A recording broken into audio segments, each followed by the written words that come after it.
Buenas noches, soy Bernardo de la Maza y los quiero invitar a ver un programa diferente. Más bien una aventura donde la noticia somos nosotros mismos, los chilenos del siglo XX. Esta serie es la historia de nuestro siglo, pero sobre todo es la historia de nuestros recuerdos y sueños más íntimos y también de los hechos y personajes que marcaron al país. Queremos recorrer con usted ese gran diario de vida que es nuestro pasado. Un diario que hemos escrito juntos y casi sin darnos cuenta a lo largo de 100 años. Acompáñenos y bienvenidos al siglo XX.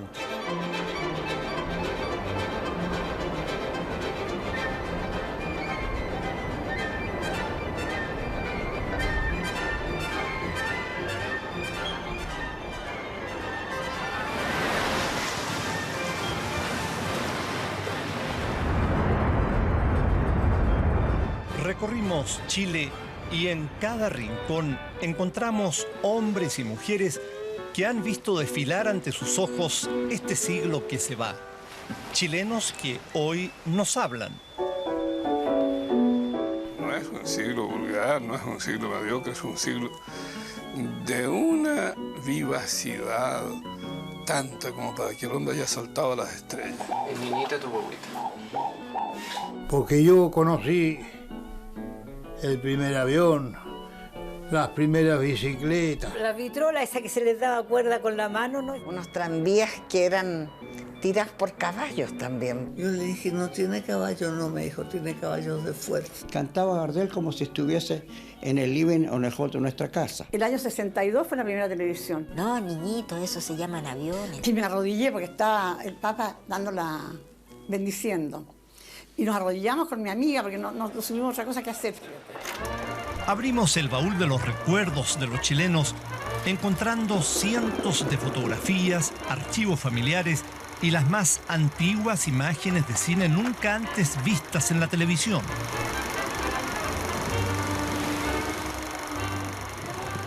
Somos hijos de este siglo y nos asombramos por los vertiginosos cambios que nos ha tocado vivir.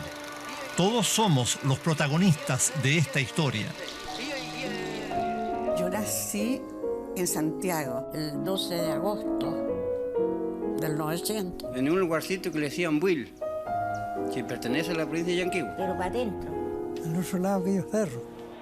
En nuestro siglo se unen quienes vieron con sus ojos el lejano año nuevo del 1900 y también aquellos que acaban de nacer y vivirán en el próximo milenio. Yo no soy retrógrado. Mi idea es que el mundo siga avanzando. Siga avanzando. Muy cambiados los tiempos de antes. Era otro país, era otra ciudad. A mí me gusta la vida de ahora. Ahora no se vive como antes. Se vive mejor. Aunque muchos digan que no. Se comerá menos, pero se vive mejor. Se vive mejor.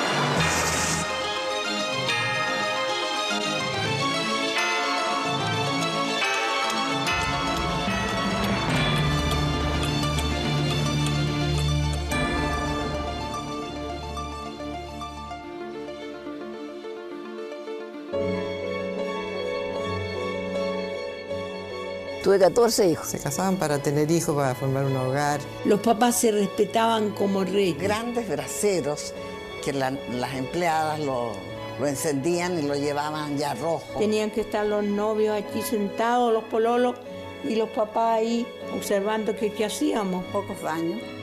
Era un lujo el baño. En esos años estaban los baños siempre al último. Y ahí teníamos en esa casa, mi padre nos hizo una tina grande como piscina. La famosa cazuela carbonada o albóndiga. y después el plato de fondo. Y las despensas en general que estaban llenas de sacos de porotos, de grandes cantidades de cosas. ¿Y qué había que hacer? Leer, leer, leer, Bueno, al leer. menos cuando éramos chicas no se habló nunca de sexo, ni nadie sabía lo que le iba a pasarle el día de mañana. Todos los niños venían de París.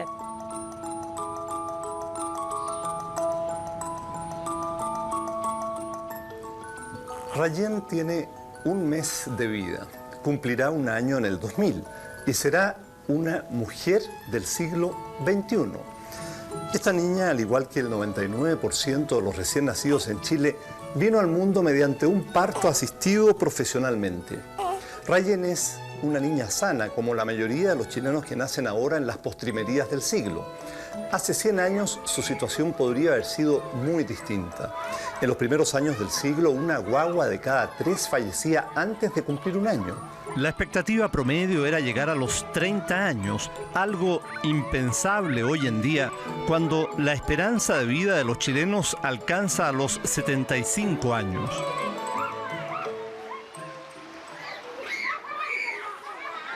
No es que ahora no existan dificultades. Los niños se enferman y la gente se muere. Pero a principios de siglo, nacer era realmente difícil y morir muy fácil. No, antes no había nada, no había luz, no había agua potable, no había nada. Incluso no había matrona, no había practicante, ni doctora, ni enfermero, nada. Las madres tenían sus hijos y la vecina iba a ir a atenderla. Habían viejitas médicas que la iban a buscar lejísimo y a caballo. Se demoraba hasta 2 días para hacer un parto, por ejemplo. En el 1900 no existen los antibióticos y en los hospitales no hay maternidades. Los chilenos de entonces llegamos al mundo en casa. Angelina Orellana es la mayor de 16 hermanos y a uno de ellos lo ve nacer. Ya todavía no estaba muy grande, yo me acuerdo. Me asomo por la ventana y veo que está mi mamá hincada, quejándose, y tenían un cuero tendido y una sábana, y había un cordel, el lazo que tenía mi papá, lo tiraban arriba de la viga. Y cuando después sentíamos un llanto como gato, entonces, y todos asustados. Decían que mi abuelita decía que los había sacado en unas lagunas que habían cerca de la casa, como de aquí allá lejos, como al otro lado. En 1900, la mayoría de los chilenos no sabe leer ni escribir. Más de la mitad de la población vive en el campo y muchos no han salido nunca de los límites del fundo en que trabajan. No, señorita, yo creía que Chile se trataba un pueblo y que era todo eso un país, Chile nomás. Pero después que ya me vine a Chile, ya estuve más grande, ya ahí conocí que ya muchas ciudades, muchos nombres, no era nada, Chile nomás. Ahora más tirábamos por caminos malos, pésimos, malos, pues no como ahora que se arregla caminos. Antes no sé, nadie lo conocía de arreglar caminos. Las lagunas inmensas, barros, sí. Pobres chiquillos, ¿quién conocía zapatos? No, señor, tuvo patita pelada nomás. No fui al colegio porque no había un colegio. Después de grande aprendí a hacer mi nombre. Porque me exigían en el banco, hacía cambiar cheques, tenía que andar buscando una persona que me firmara y cualquiera no lo hace. En el campo, los niños crecen ayudando a sus padres en las tareas que manda el patrón. Generación tras generación, cada familia conserva su papel. Unos son patrones, otros inquilinos. Los patrones uno no conversaba nunca con ellos. Y a veces ni los veía nada. Los patrones eran un legal, muy bueno. Los patrones le dan regalía al obrero. A ellos no les importaba la enfermedad de uno ni una cosa, ni la pobreza. Le dan 3, 4 vacas, etcétera. Puede sembrar trigo, chacra, oveja, chancho. Todos muy contentos, todos trabajando. Entonces, a pesar de que muchas veces no tenían ni qué comer. Lo que al parecer nunca falta es algo que tomar. El alcoholismo ya es un vicio extendido y en la fiesta de la vendimia, ricos y pobres se juntan al calor de una generosa damajuana, aunque en ese entonces se celebra con mostos de muy dudosa calidad. Esta es una cepa que llegó hace relativamente poco tiempo a nuestro país, una cepa fina desde luego. A principios de siglo, en cambio, lo que se consumía en Chile era un vino proveniente de una uva común y corriente, de gusto un poquito aguado y pegajoso. Era el famoso litreado, que a costa de tiritones se ganó un buen espacio en la historia de nuestro país. Sin embargo, a principios de siglo también había algunas excepciones.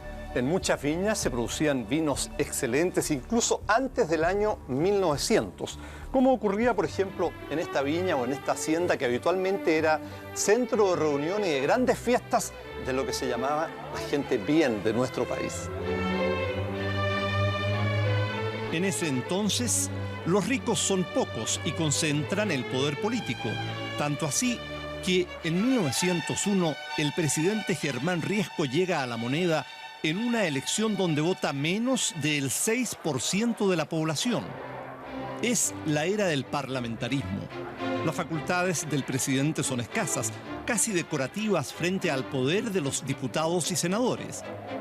Los hombres más ricos del país usan barba y sombrero, compiten por algún sillón parlamentario y se sienten ciudadanos del mundo, parisinos sobre todo.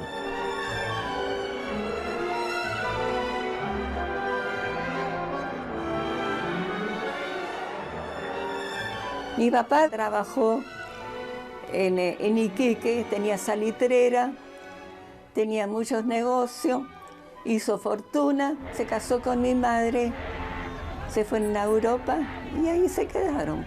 Nosotros fuimos trasplantados. Las familias adineradas viajan a Europa, donde a veces se quedan años. Muchos niños crecen y se educan al otro lado del Atlántico. Y como teníamos una institutriz francesa, la Magdalena, la institutriz, estaba reemplazando a nuestros padres. Ella se encargaba de nosotros, de mis hermanos, de la casa, de todo.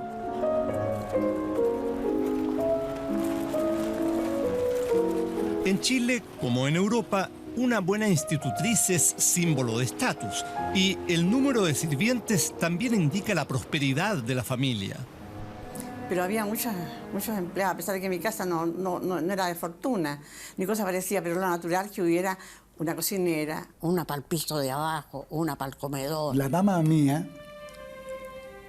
se llama Trinidad, era de San Felipe. Llegó a la casa 2 días antes que yo naciera, contratada especialmente para que me cuidara. Y la nana estuvo sirviéndonos más de 60 años. Y la enterramos con un entierro de lujo, porque ella quería un entierro de lujo con misa. Y está en el mausoleo de mi padre, que es de mármol blanco. Están enterrados mi padre, mi madre y la nana.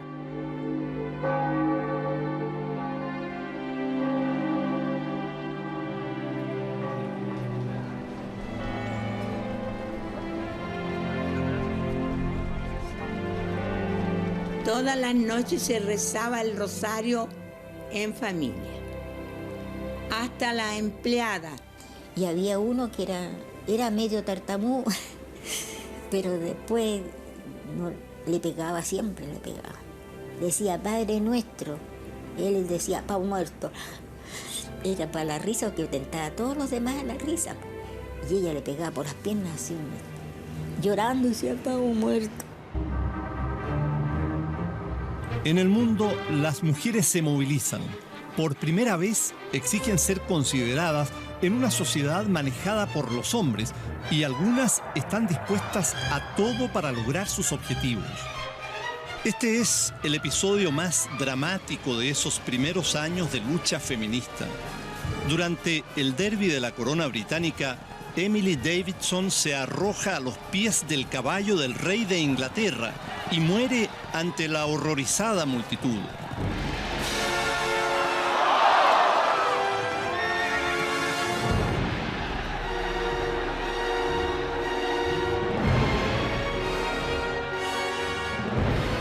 Su protesta da la vuelta al mundo y llega a Chile, pero aquí nada cambia.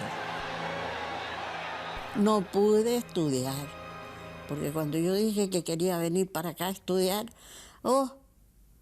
que si acaso estaba loca, no se sabe. Y yo le pedí que me dejara estudiar medicina, me dijo, no, eso para una mujer no. Búsquese una carrera que esté relacionada con educación para el hogar, pero nada más. Pero toda regla tiene su excepción. En Chile, las jóvenes Eloísa Díaz y Ernestina Pérez logran ingresar a la carrera de medicina. En 1887, soportando crueles burlas y fuerte discriminación, se convierten en las primeras médicos cirujanos de Latinoamérica.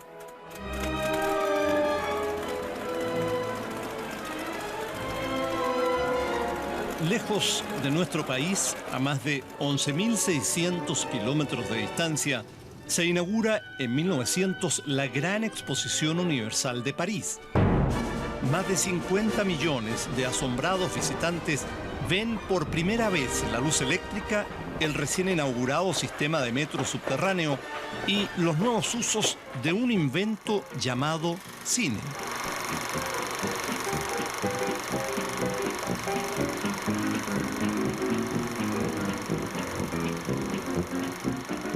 En Chile también soñamos con París y las maravillas del progreso. En septiembre de 1900 circula el primer tranvía eléctrico. Su recorrido va desde la Universidad de Chile hasta la Estación Central. El público aplaude entusiasmado a su paso. Pero a pocas cuadras del centro, el contraste es violento. No hay quien recoja la basura. Las aguas hervidas circulan libremente por las acequias y el olor en algunas calles es insoportable. Mientras las familias acomodadas imitan las mansiones de la vieja Europa, los pobres viven hacinados en espacios minúsculos conocidos popularmente como piezas redondas, que no tienen ni ventilación ni ventanas. Vivíamos en un conventillo donde habían un solo baño para una infinidad de familias. Y se peleaban por el agua a paletazo limpio para poder lavar, porque no había más que una llave. Este es el Chile de 1900, a veces amable y a veces brutal. Pero el 31 de diciembre de ese año, ricos y pobres, hombres y mujeres, se vuelcan a las calles para recibir un nuevo siglo, llenos de esperanzas y de fe en el progreso ilimitado. Esa noche, el cielo de Valparaíso se ilumina con fuegos artificiales. Es la primera celebración del Año Nuevo en el mar.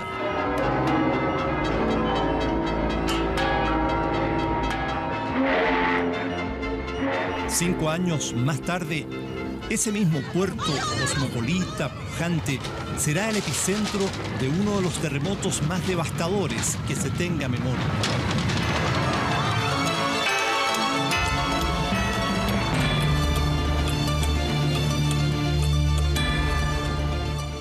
Hace un siglo, el norte albergó a los trabajadores del salitre.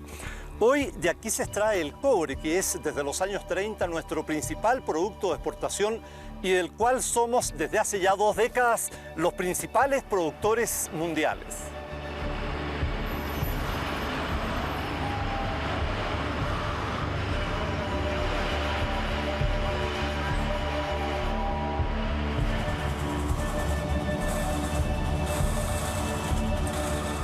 En el año 1900, la mayoría de los chilenos vivía y trabajaba en los campos, a pesar de que la gran riqueza del país estaba en el norte, con el salitre.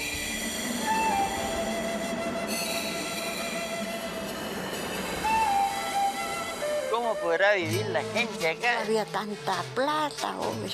Tanto. Esta tierra tenía un embrujo. Tomaba más que champán francés. Un traje largo. Y era otra clase, otro modo de ser. Hacia 1900, miles de chilenos se dirigen al norte en busca de prosperidad, trabajo y una nueva vida. Son hombres rudos que, en medio del desierto más seco del mundo, buscan la tierra prometida. Toda la gente que trabajó aquí en La Pampa fueron sureños. Los nortinos fuimos los hijos de los sureños. Porque una vez me dije en Santiago que todos éramos negros acá. Mire, le dije yo, ¿dónde está la negrura? Le dije yo. Las oficinas salitreras son verdaderas ciudades, con teatros, cantinas, pulperías, escuelas y piscinas. Por necesidades tuve que ir a trabajar a una oficina yo. Pero dije, trabajo 2 meses, junto el pasaje y me voy. Tuve 10 años. ¿Cómo lo pasaría en 10 años? Esto le digo, así se pasa en La Pampa. En La Pampa abundan el dinero, la entretención y sobre todo el trabajo. Mi padre después de todo, ¿no? Era muy bueno para tomar. Entonces tenía dificultades con los jefes y en aquellos años un individuo se retiraba de una salitrera e inmediatamente tenía trabajo en la otra. Mi papá veía que una calichera estaba mala, se cambiaba a otra oficina. Iquique es entonces la ciudad más próspera de Chile. Se construyen el Teatro Municipal, el Hipódromo y el Palacio Astoreca.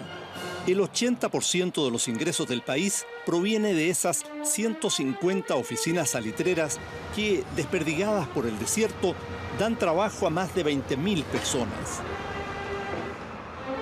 2/3 de las salitreras son propiedad de extranjeros, especialmente ingleses y alemanes. También el comercio florece en manos de inmigrantes. Entonces en este pueblito llegó un señor, instaló un almacencito. Llegó otro, instaló otro. Y así fueron instalando negocios, chinos especialmente. Chinos, españoles, yugoslavos, turcos árabes. Ah, y los chilenos, las chilenas lo que pusieron fue la casa de remolienda. Es el negocio de los chilenos.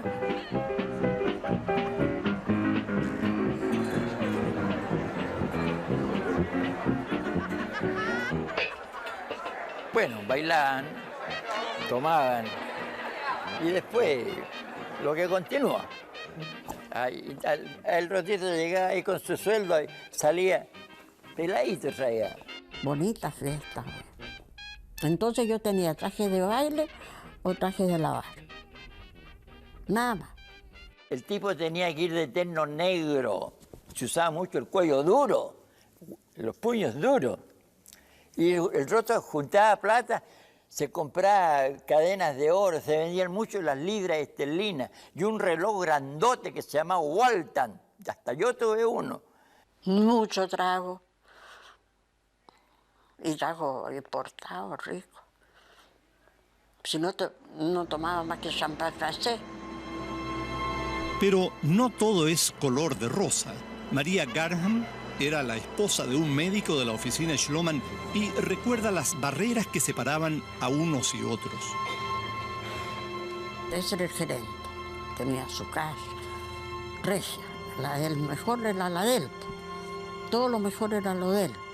Las casas antes eran de puras calaminas, mi hija. No había piso. Eran pisos de tierra. No tenían luz eléctrica, no tenían alcantarillado. Eran una rancha nomás. Eran corridas de casa como de 30 a 35, corridas de casa de madera. Y lo que hacía el de la primera, lo escuchaba a veces hasta el de la quinta o hasta el de la sexta. En el Chile del 900, los domingos son días laborales. No hay contratos de trabajo ni seguridad social. En La Pampa se trabaja entre 12 y 16 horas diarias y a los obreros se les paga con fichas que solo sirven para comprar en las pulperías de las mismas oficinas salitreras. Cada oficina tenía fichas de bronce, de cobre, de hueso, hasta de cartón. Yo recibí fichas de cartón. Un día me pegó mi abuelo porque le eché las fichas al agua y se hicieron. Es duro. Esa gente al rayo del sol, ahí sacando el salitre.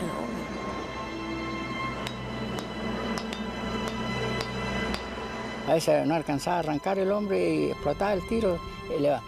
Imagínense un tiro donde le ponían 2 sacos de pólvora, 2 sacos grandes de 80 kilos, 160 kilos, y explotaba para hacer tremendo tiro al terreno. Así que a la redonda a veces había gente y el que estaba cerca lo hacía tiro.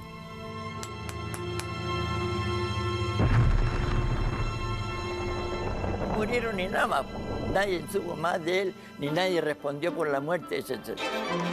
Mientras en Chile los obreros del salitre trabajan casi sin resguardo, en Estados Unidos y Europa hay vientos de cambio. Buscando mejores condiciones laborales, los trabajadores se afilian a los sindicatos y cunden las protestas.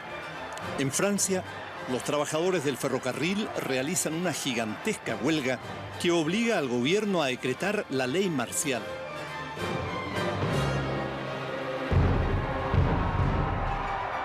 Esos vientos de cambio también llegan a Chile. El líder obrero, Luis Emilio Recabarren, recorre el Norte Grande, imprime diarios y revistas, organiza mitines y reivindica los derechos laborales de los trabajadores. A partir de 1900, Chile tiene, a lo menos, una gran huelga cada año. Pero la gran prueba de fuego para los obreros del salitre tendrá lugar en Iquique en el año 1907. Esta es la Escuela Santa María de Iquique. Por primera vez en la historia, los 2.077 niños y niñas que aquí estudian conmemoraron la matanza ocurrida hace 92 años en este lugar. 1907 es un año de crisis. Los precios del salitre caen y sube el costo de la vida. Los trabajadores de 30 oficinas salitreras comienzan una huelga y bajan a Iquique exigiendo mejores sueldos, medidas de seguridad en el trabajo y el fin del escandaloso sistema de fichas y pulperías. 10.000 huelguistas llegaron hasta Iquique, que tenía 40.000 habitantes. El intendente les ofreció quedarse en este lugar y muchos de ellos levantaron precisamente aquí sus carpas y casuchas mientras otros se dispersaron por la ciudad. A la ciudad llegan 1.650 hombres armados a cargo del general Silva Renard. Las negociaciones son infructuosas. Los obreros no están dispuestos a ceder. Silva tampoco. A las 4 de la tarde del 21 de diciembre, el general ordena disparar. Porque esto se volvió, me decía, una verdadera carnicería. Que no solamente eran muertos por las balas, sino que también habían lanceros que estaban montados a caballo, que eran verdaderos caballeros medievales que corrían detrás de las personas y las atravesaban con sus lanzas. Nunca se supo cuántos murieron. Las cifras oficiales hablan de 140 muertos. Algunos dicen que fueron 500. Otros afirman que hubo cerca de 2.000 víctimas. Lo cierto es que muchos chilenos desarmados e indefensos fueron masacrados. 3.600, uno tras otro. 3.600 mataron. El ideal de todos los obreros iquiqueños consiste en ganar los más altos jornales con el menor esfuerzo posible. Si no hemos de tener clases privilegiadas, que tampoco lo sean las clases populares. Rafael Sotomayor, ministro del Interior, 1907. Los sobrevivientes regresan a las salitreras con las manos vacías a trabajar de sol a sol y con los mismos sueldos pagados en fichas. Los ecos de la matanza de Santa María perdurarán por mucho tiempo. 3 años después, los chilenos se preparan para celebrar la fiesta más grande jamás realizada, el centenario de nuestra independencia.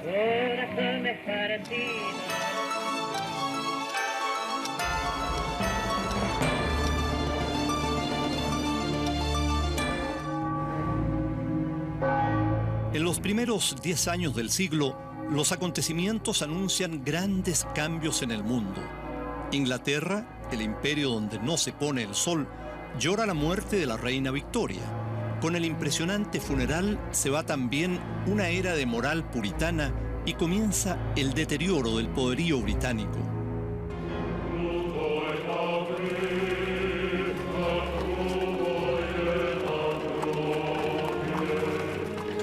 En 1905, miles de trabajadores rusos se rebelan contra el zar Nicolás II exigiendo mejoras sociales. Es el primer golpe al poder absoluto que rige a la Rusia imperial. 12 años más tarde, el zar y su familia serán fusilados y se instalará un régimen comunista en el poder. En Alemania, el imperio encabezado por el Kaiser Guillermo II se transforma en una potencia mundial y busca arrebatarle el predominio a Inglaterra.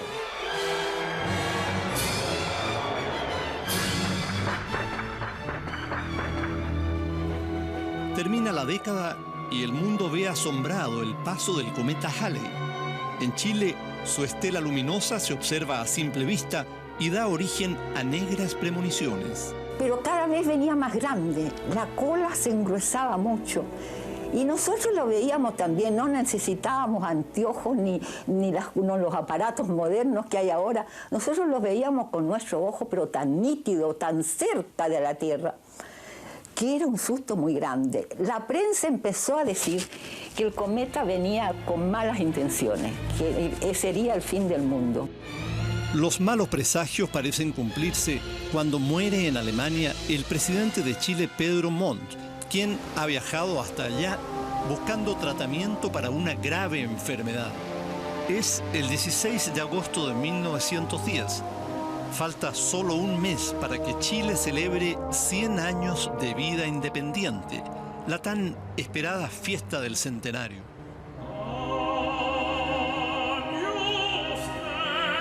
Después de un largo viaje, sus restos llegan a Valparaíso.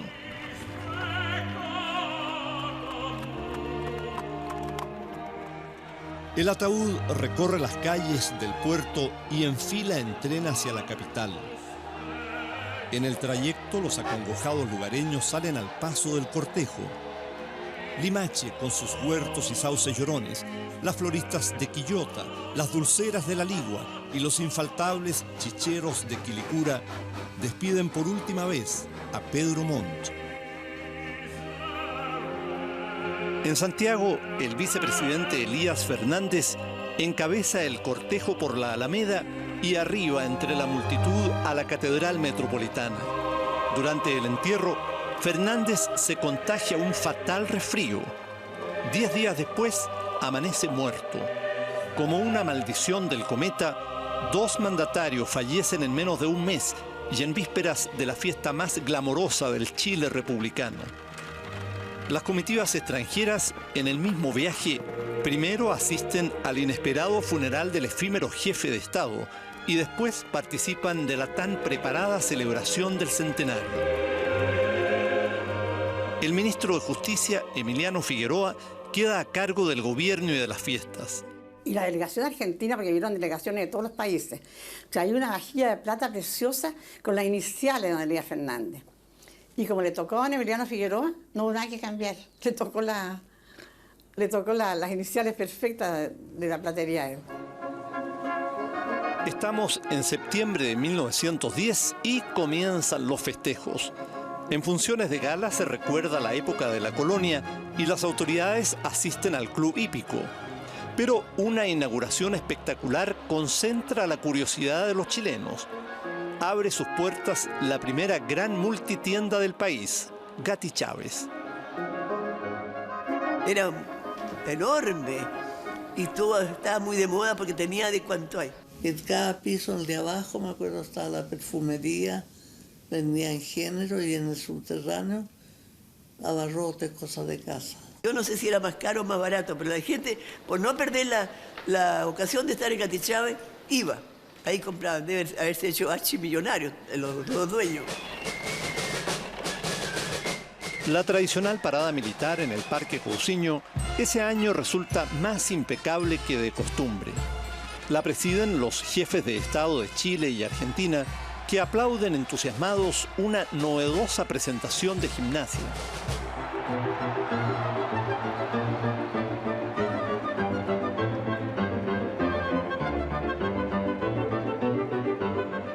El centenario también trae adelantos, asfalto en las calles y el revolucionario sistema de alumbrado eléctrico. El centenario vino a haber mucho progreso. Entonces fue muy lindo porque todas las calles estaban iluminadas. Se puso luz eléctrica por primera vez en la casa, que era alumbrada con gas. Las lámparas se transformaron en lámparas eléctricas. El progreso no se detiene. En las chacras de Ñuñoa, César Copeta y su biplano son los protagonistas de un suceso inédito, el primer vuelo en cielo chileno.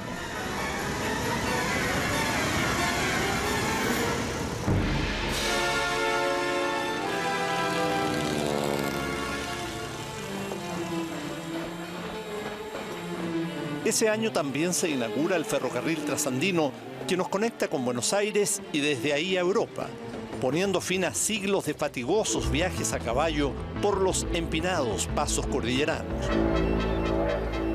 Pero era el tren más lindo que he visto. Fíjate que los ventanales llegaban hasta abajo, así que uno iba viendo la cordillera y cómo los obreros sacaban con palas la nieve para que pasara el tren.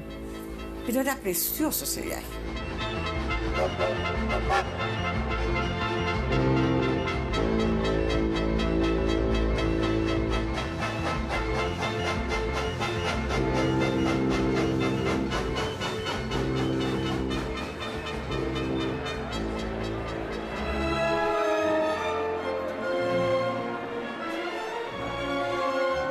El Palacio y Museo de Bellas Artes, que se había empezado a construir 5 años antes, abre sus puertas con una exposición que trae 2.000 pinturas y esculturas de todo el mundo.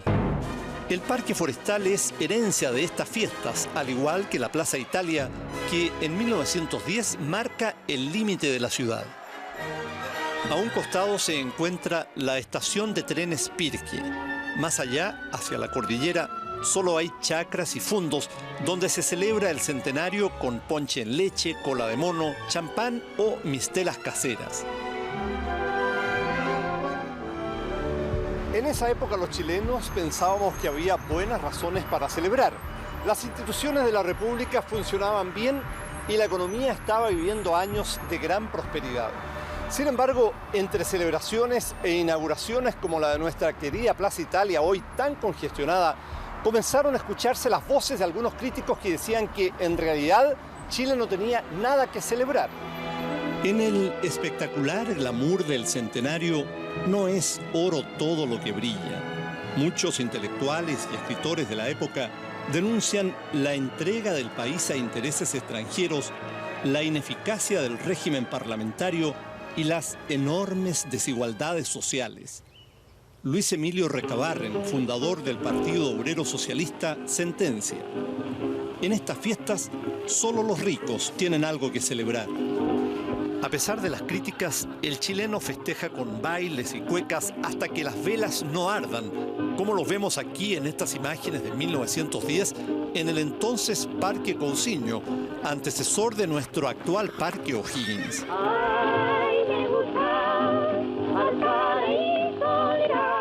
Nunca como entonces hubo tanta riqueza. Se construyen escuelas, caminos y kilómetros de vías férreas. Pero también tenemos graves problemas. Casi no hay industrias y tenemos poca capacidad empresarial. Las diferencias sociales son abismantes. Somos ricos con pies de barro.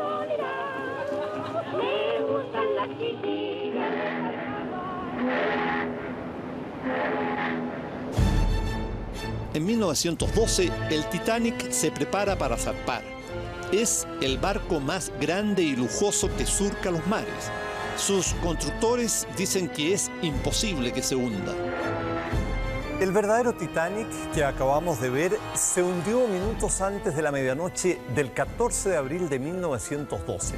Fue un golpe para todos quienes pensaban que el progreso elevaría al hombre a la condición de un dios y le daría las herramientas para doblegar a la naturaleza y ponerla a su servicio.